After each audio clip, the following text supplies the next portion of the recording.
రాష్ట్ర ఏర్పాటు వల్ల దారి తీసిన 2 లక్ష్యాలు చాలా చాలా ముఖ్యమైనవి. మొదటి లక్ష్యం ఏంటిది? ఆంధ్ర పెత్తనం పోవాలి. అది మన అందరికీ ఆ రోజుల్లో ఉన్న ఒక ముఖ్యమైన డిమాండ్, ముఖ్యమైన లక్ష్యం. ఎందుకు పోవాలనుకున్నవి పెత్తనం అంటే మన వనరులన్నీ వాళ్ళే కొల్లగొడుతున్నారు, వాళ్ళు పోతే మన వనరులు మనకు దక్కుతాయి అనేది మనకున్నటువంటి లక్ష్యం. లక్ష్య సాధన మేరకి వాళ్ళని ఇక్కడ నుంచి అయితే మనము అధికారంలోంచి కూలదోసినాం, తెలంగాణ స్థాపించుకున్నాం. అనివార్యంగా ఇవాళ తెలంగాణ నదీ జలాలు దక్కుతున్నాయి. మనం ఎవరు కాగితం ప్రకారం విభజన జరగంగానే ఆటోమేటిక్గా మన వాటా అనేది మనకు దక్కుతుంది. దాంట్లో అనుమానం ఏమీ అవసరం లేదు. రెండవది, ఖచ్చితంగా తెలంగాణలో ప్రజలు కట్టేటువంటి శిస్తు తెలంగాణకి దక్కుతుంది. తెలంగాణలో ఉన్న సర్వవనరులపైన తెలంగాణ ప్రజలకు ఒక అధికారం సంక్రమిస్తుంది. ఇది మనకున్న మొదటి లక్ష్యం. మన రెండవ లక్ష్యం ఏమిటంటే మన అస్తిత్వాన్ని మనం నిలబెట్టుకోవడం. ఖచ్చితంగా తెలంగాణ సమాజం తన అస్తిత్వాన్ని తాను నిలబెట్టుకోవడానికి ఒక ప్రయత్నం చేస్తుంది. అస్తిత్వం అంటే మన జీవితాన్ని ప్రకటించుకోవడం. మనకున్నటువంటి కేవలం సాంస్కృతిక అంశానికి కాదు, రాజకీయ సామాజిక రంగాల్లో మనకు నచ్చిన విధంగా మన జీవితాన్ని మనం కొనసాగించేటువంటి ఒక అవకాశాన్ని సాధించుకోవడం. ఉమ్మడి రాష్ట్రంలో మనకు అవకాశం లేదు. మనపై పెత్తనం ఉంది, దౌర్జన్యం ఉంది. మనకు ఎంత నచ్చినా మన భాషలో మనం రాయలేకపోవటం, మాట్లాడలేకపోవటం, పండుగలు జరుపుకోలేకపోవటం, మన అస్తిత్వాన్ని మనం ప్రకటించుకునే సౌకర్యం లేదు. ఈ అస్తిత్వాన్ని ప్రకటించుకోగలిగితే తెలంగాణ తన భవిష్యత్తుకు తాను దారి వెతుక్కోగలదు. అది లేకపోతే కష్టం. నా వ్యవసాయం ఇట్లా ఉంటుంది తెలిసినప్పుడు నీ తెలంగాణ వ్యవసాయ విధానం అనేది రూపకల్పనమైంది. నా ప్రజల జీవన పరిస్థితులు ఇవి తెలిసినప్పుడు తెలంగాణ విద్యా విధానం అనేది రూపకల్పనమైంది. ఇవి రెండు కూడా చాలా ముఖ్యం. అయితే విషయం ఏంటంటే, సాధించుకున్న తర్వాత మన అస్తిత్వాన్ని కాపాడటం కానీ, వనరులను ఉపయోగించేటువంటి అధికారం కానీ తెలంగాణ ప్రజలకు దక్కింది.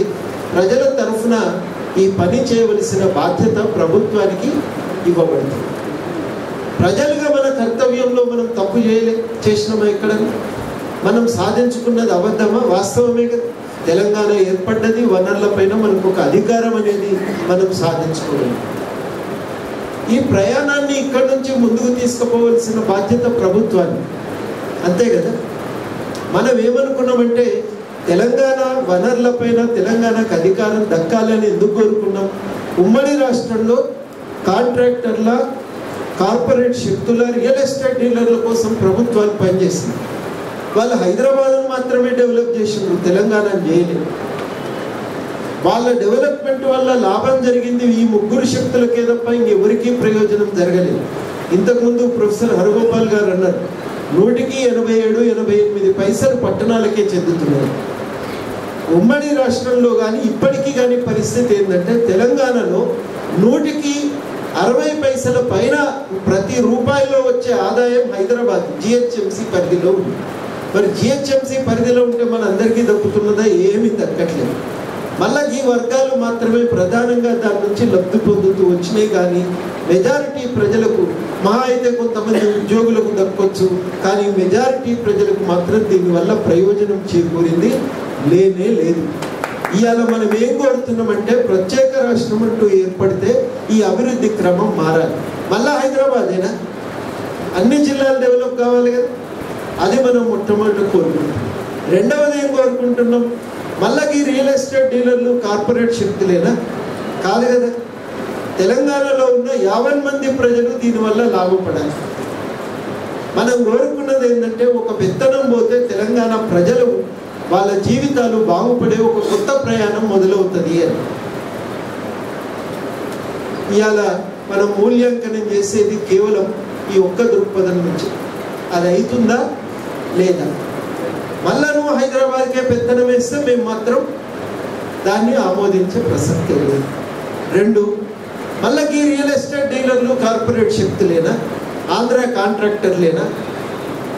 తెలంగాణ ప్రజల బతుకుదెరువు అవకాశాలు ఎట్లా బాగుపడతాయి అన్నదే ఇవాళ చాలా ప్రధానమైన ప్రశ్న.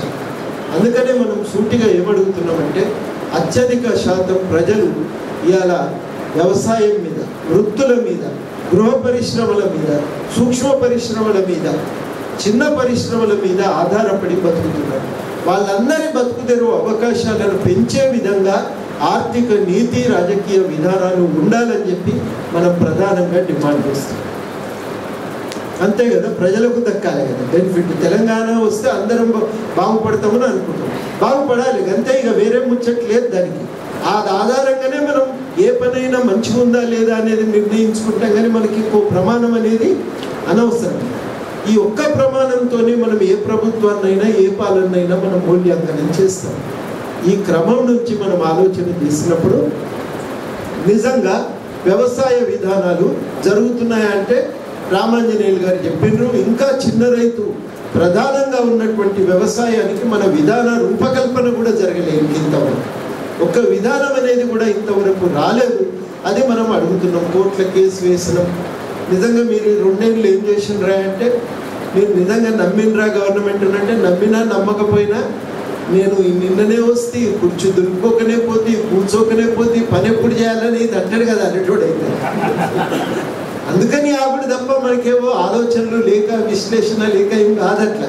ఖచ్చితంగా మన అవగాహన మనకు ఉన్నది కాబట్టి నిలబడ్డాం కదా, లేకపోతే మన సంఘం తీసుకుపోయి పార్టీలో కలిపి మనం కూడా వాళ్ళ వెంబడి తిరుగుతున్నాం.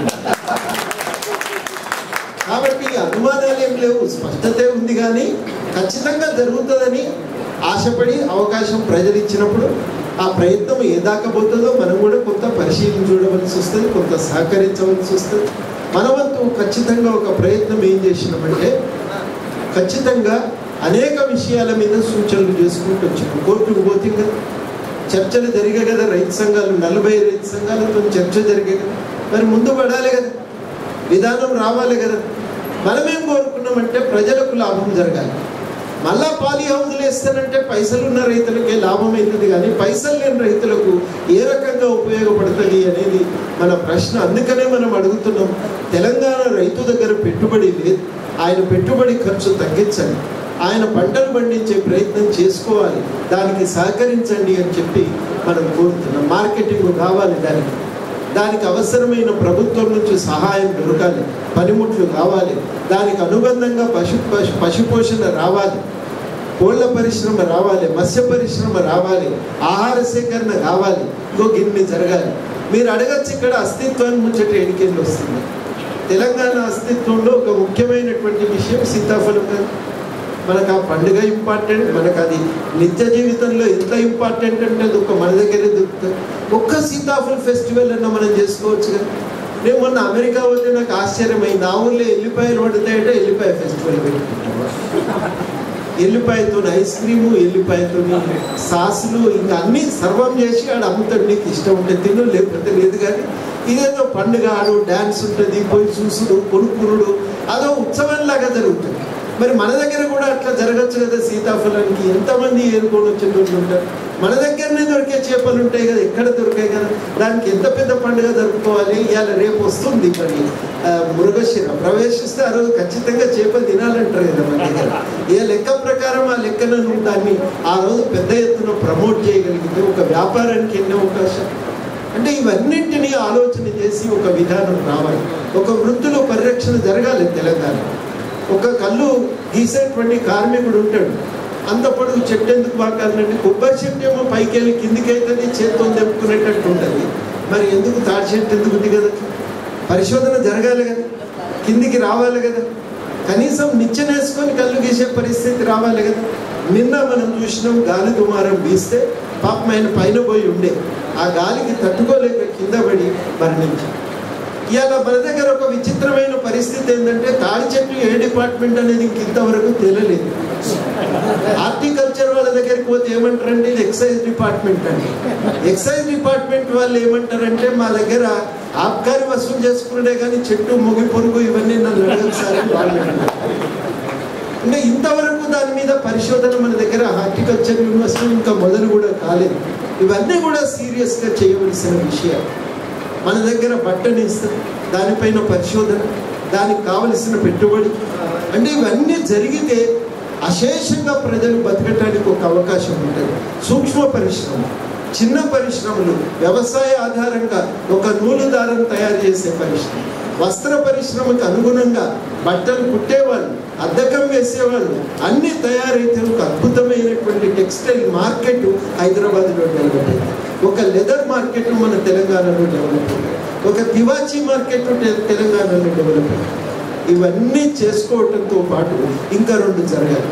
అందులో మొదటిది ఏంటంటే విద్య ఉచితంగా దొరకాలి. ఎందుకంటే బోలెడన్ని పైసలు విద్య మీద ఖర్చు పెడుతుంది. నువ్వు పిల్లలకు విద్య దొరుకుతుంది, రోగం వస్తే నయం చేసుకోవడానికి సౌకర్యం ఉంటుంది అంటే తెలంగాణలో 30% ఆత్మహత్యలు ఆగిపోతుంది. ఇవి 2 లేకపోయేసరికి తీవ్రమైన ఆవేదనతో బతుకుతుంది. నేను అనుకునేది ఏమంటే ఈ విషయంలో మనం కదలిక రావాల్సిన అవసరం ఉన్నది. ఈ విషయంలో ముందు పడవలసినటువంటి అవసరం ఉంది. మళ్ళా పెద్ద కంపెనీల దృష్టి ఇవన్నీ జరుగుతున్నాయి, కానీ వాస్తవంగా ప్రజల జీవనోపాధిని పెంచేటువంటి విధానాల వైపు దృష్టి పడటం. మనం ఏమనుకుంటున్నామంటే ఖచ్చితంగా తెలంగాణ ప్రజలు ఈ ఆకాంక్షల్ని ఎజెండా మీదకి తేవాలి. మనతో సాధ్యమైంది. నేను ఎప్పుడు నిరాశలు ఉండేటోని అయితే కాదు. ఎందుకు నిరాశ లేదు అంటే చరిత్ర సాక్ష్యం. తెలంగాణ ఎవరన్నా ముందు రాజకీయ నాయకులు అన్నారా? మనం అన్నాము. మనం అంటేనే కదా ఎజెండా మీదకి వచ్చింది.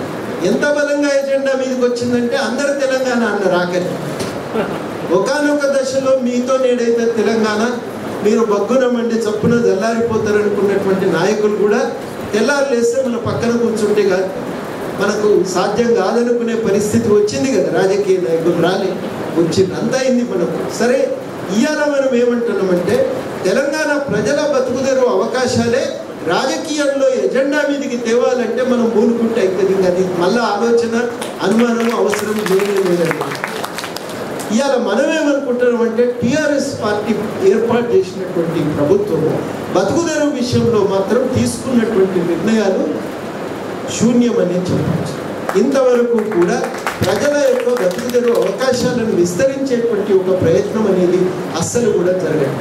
నువ్వు ఎన్ని చేసినా ఈ విషయం పైన కదలిక రాకపోతే తెలంగాణ ప్రజలకు ఇక్కడ వచ్చేటువంటి బెనిఫిట్ అనేది ఉండదు. ఇవాళ ఖచ్చితంగా మనం నిలబడి మన ఆకాంక్షలు ఎజెండా మీదకి వచ్చేటట్టుగా చూడాలి. ఎక్కడికక్కడ నాకు కూడా ఒక్కొక్కసారి అడుగుతారు, ఇంకా మళ్ళీ మీరందరూ ఎందుకు, మేము లేమా అని కొంతమంది మాట్లాడుతుంటారు. జేఏసీ ఎందుకు అనే వాళ్ళు కూడా కొందరు ఉంటారు. వాళ్ళందరికీ కూడా నేను ఎప్పుడు ఒకటే మాట చెప్తున్నాను, నిజంగానే మేమెందుకు ఉండాలి?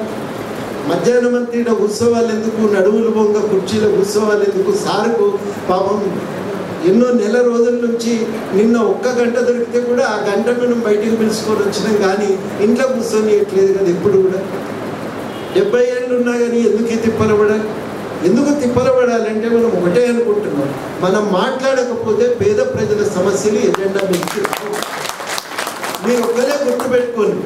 మనం ఉండొచ్చు కొన్ని సమస్యలు, కానీ అందరికంటే ముందు మనం ఎవరి గురించి మాట్లాడాలంటే అత్యంత పేదరికంలో ఉన్న ప్రజానీకం గురించి, అణిచివేయబడుతున్నటువంటి వాళ్ళ గురించి మనం మాట్లాడాలి. అట్లాంటి అణిచివేత తెలంగాణలో ఉండకూడదు.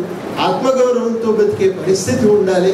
వాళ్ళకు బతుకుదెరువు చూపగలిగేటువంటి విధానం రావాలి అని చెప్పి మనం కోరుకుంటున్నాం. ఆ విధానాలు తెలంగాణ రాజకీయాల్లో ప్రధానమైనటువంటి అంశాలుగా నిలబెట్టడం అనేది చాలా చాలా అవసరము. అందులో టీఆర్ఎస్ ప్రభుత్వం ఆశించినటువంటి రీతిలో ఫలితాలు రాలేదు. మనమేమనుకుంటున్నామంటే ఒక ప్రజాసంఘంగా ఈ కృషిని మనం కొనసాగిస్తాం, దాన్ని ఎజెండా మీదకి తీసుకొస్తాం. మనకేం పదవుల ఆకాంక్ష ఏం లేదు, కీర్తి కిరీటాల కోసం ఈ పని చేస్తలేము. ప్రజల ఈ ఆకాంక్ష ఎజెండా మీద ఉండాలి. జయశంకర్ గారు అన్నట్టు చదువుకున్నోళ్ళు మౌనంగా ఉండటం కంటే పెద్ద నేరం మరొకట్లేదు. ప్రజలు సమస్యలతో ఉన్నప్పుడు ఆ సమస్యల గురించి మాట్లాడాలి, పరిష్కారం చూపాలి. ఈ పరిష్కారం కావాలి అని కోరుతున్నాను. ప్రతిపక్షం అయితేనేమో అధికారం కోసం కొట్లాడుతుంది, అధికార పక్షమేమో పవర్లో కూర్చోవాలని ప్రయత్నం చేస్తుంది. మనకి 2 కోరికలు లేవు. మనమేం చేస్తున్నాము? వీళ్ళతో లేము, వాళ్ళతో లేము, మనం ప్రజలతో ఏమని కోరుకుంటున్నాం? ఈ ప్రజల ఆకాంక్షలకు అనుగుణంగా మన రాజకీయాలు నడవాలని చెప్పి కోరుకుంటున్నాం. నిజంగానే ఒక రైతు చనిపోతే అక్కడ చేయాల్సింది ప్రజాప్రతినిధి. ఆ ప్రజాప్రతినిధులు పట్టించుకోకపోతే కదా మనలాంటి వాళ్ళు వచ్చి భారతదేశంలో. మన పాత్ర ఏంటంటే తెలంగాణలో ముఖ్యంగా ఒక 60 ఏళ్ల చరిత్ర కనుక తీసి చూస్తే ఎవరు లేని సమయాలలో కూడా మనలాగా కొంత చదువుకున్న వాళ్ళు ప్రజల తరఫున నిలబడి వాళ్ళ సమస్యను ఎజెండా మీదకి తీసుకొచ్చారు. అఘోర్నాథ్ చందా రైలు ఉద్యమం చేశారు. అది గవర్నమెంట్ నిర్మాణం చేయాలి, బ్రిటిష్ కాంట్రాక్టర్లకు ఇవ్వద్దని. అట్లా ఎన్ని ఉద్యమాలు జరిగినాయి తెలంగాణలో. ఎక్కడ ఏ రాజకీయ పక్షం అనేది లేదు. ఆంధ్ర మహాసభ, జనసభ, ముల్కీ ఉద్యమము, 53లో విలీనానికి వ్యతిరేకంగా ఉద్యమము, 69 ఉద్యమం, మలిదశ ఉద్యమం, ప్రతి దశలో కూడా ఒక కీలకమైనటువంటి పాత్ర ఈ సంఘాలు పోషిస్తూ వచ్చాయి. ఇవాళ ఒక విశ్వాసంతో మనం పోవాలి. జనం మనల్ని నమ్మినరా లేదు. వీళ్ళకైతే రాజకీయాలు లేవాయా, వీళ్ళు నలుగురి కోసం నిలబెట్టోళ్ళని చెప్పి మనం ఏదైనా చెప్తే కొంత సీరియస్గానే తీసుకున్నాం. అంటే మన ఒక్కరితోనే అయిందని నేను అంటలేను. ప్రొఫెసర్ జయశంకర్ గారు చెప్పినట్టు రాజకీయ ప్రక్రియను నడిపించేటువంటి వాళ్ళు కూడా ఎప్పుడూ ఉంటారు. అది కూడా కీలకమే, కాదని అంటలేము. కానీ చాలా ముఖ్యమైన విషయం ఏంటంటే ఎజెండాలో వీటిని తేవటంలో మనకు ఒక పాత్ర అనేది చాలా కీలకమైనటువంటి పాత్ర మనం పోషించగలిగిన ఈ ప్రజల సంక్షేమమే ఎజెండాగా ఉండాలని చెప్పి మనం కోరుకుంటున్నాం. మళ్ళీ అక్కడ పోయి ఇక్కడ పోయి ఈ ఇసుక కాంట్రాక్ట్ దక్కించుకుంటున్నా, ఆడ ల్యాండ్ సెటిల్మెంట్లు చేస్తున్నా, లేకపోయినట్టు ఏది ఉంటే ఏడన్నా కాంట్రాక్ట్ దక్కించుకుంటున్నా, ఇవి రాజకీయాల్లో కేంద్ర బిందువు కావద్దు. రాజకీయాల్లో ఏవి కేంద్ర బిందువులు కావాలి? ప్రజల బతుకుదెరువు అవకాశాలు ఎట్లా పెంచగలం అనేదే కేంద్ర బిందువు కావాలి. దానికి సంబంధించిన చర్చ ఉండాలి, తపన ఉండాలి. అది ఎప్పుడు సాధ్యమవుతుందంటే ప్రజలు సంఘటితంగా నిలబడ్డప్పుడు, ఎజెండా మీద మనం ఈ అంశాలను పెట్టగలిగినప్పుడు అది సాధ్యమవుతుంది. అందుకని మనం ఏం చేస్తామంటే ఇగో ఇట్లాంటి పుస్తకం తెస్తాం. ఆయా రంగాలలో విధానాలు ఏమున్నాయి, ఎట్లా ఉంటే బాగుంటుంది ప్రజలకు చెప్తాం, నచ్చ చెప్తాం. ఒకవేళ సరిగ్గా లేకపోతే ప్రజలు ఇట్లా కాదు, ఇట్లా రావాలి అంటే మనం మార్చుకుంటాం. ఆ పద్ధతిలో వాటిని విస్తృతంగా ప్రజల దగ్గరికి తీసుకుపోతున్నాం. ఇప్పుడు మూల్యాంకనం ఎందుకు చేస్తున్నామంటే 2 ఏళ్ళు గడిచింది, కొంత సమయం అయింది. మనం ఈ సమయంలో మనం అనేక రూపాల్లో మనం విజ్ఞాపన పత్రాలు, మన సూచనలు మనం చేరవేసినాం.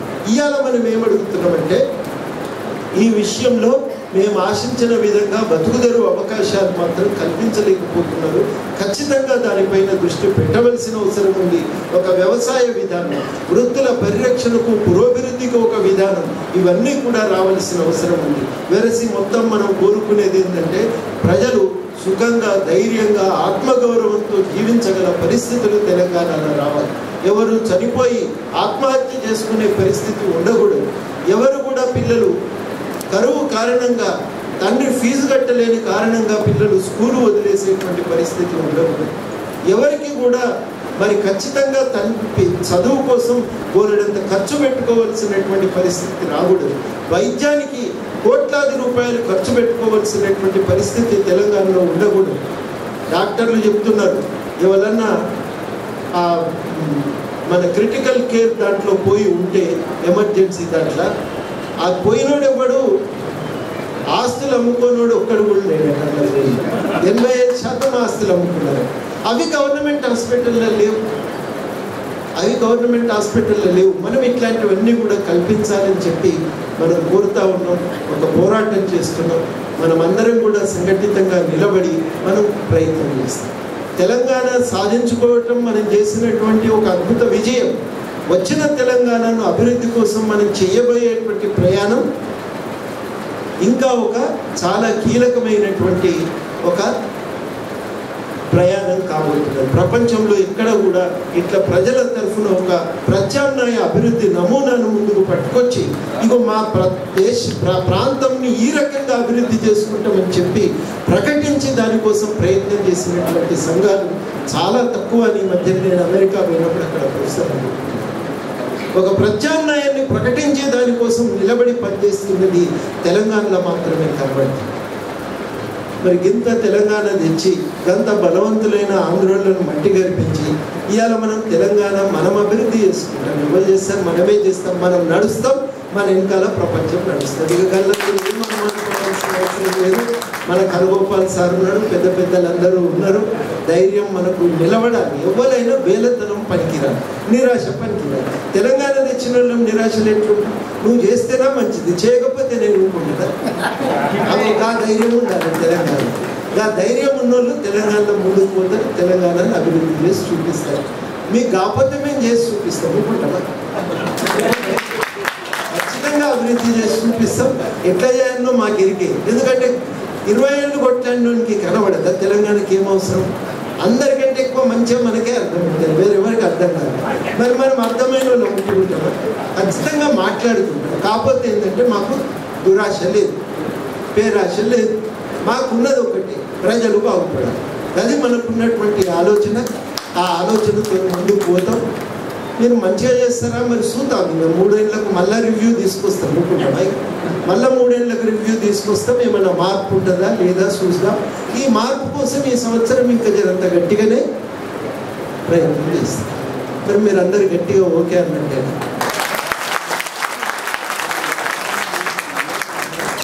చేస్తాం కదా, ఖచ్చితంగా. జై తెలంగాణ. కొందరు జై తెలంగాణ.